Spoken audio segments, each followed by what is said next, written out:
Mysore palace, Mysore প্রাসাদ বা আম্বা বিলাস প্রাসাদ ভারতের কর্ণাটকের মহীশূরে অবস্থিত একটি ঐতিহাসিক রাজকীয় বাসস্থান। এটি ওয়াদিয়ার রাজবংশের মূল আসন। 1897 সালে পুরানো প্রাসাদটি আগুনে পুড়ে যাওয়ার পর ব্রিটিশ স্থপতি হেনরি আরউইন ইন্দো সারাসেনিক শৈলীতে বর্তমান প্রাসাদটির নকশা করেন এবং 1912 সালে এর নির্মাণ কাজ শেষ হয়। স্থাপত্য শৈলী ও মূল আকর্ষণের কথা যদি বলি তাহলে বলতে হয় এটি হলো ইন্দো সারাসেনিক নকশা, মূলত মুসলিম, রাজপুত এবং ইউরোপীয় স্থাপত্যের চমৎকার সংমিশ্রণ।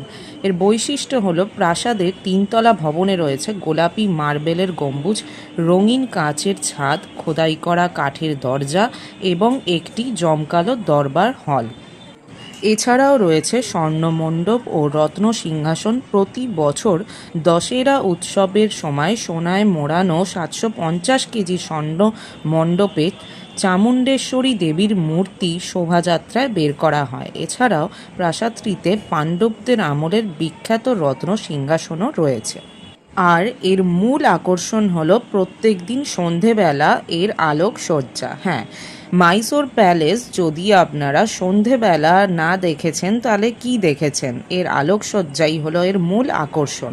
মহীশূর দশেরা উৎসবের মূল আকর্ষণ হলো সন্ধ্যায় প্রায় 1 লক্ষ বৈদ্যুতিক বাতি দিয়ে পুরো প্রাসাদটি আলোকিত করে তোলা হয়।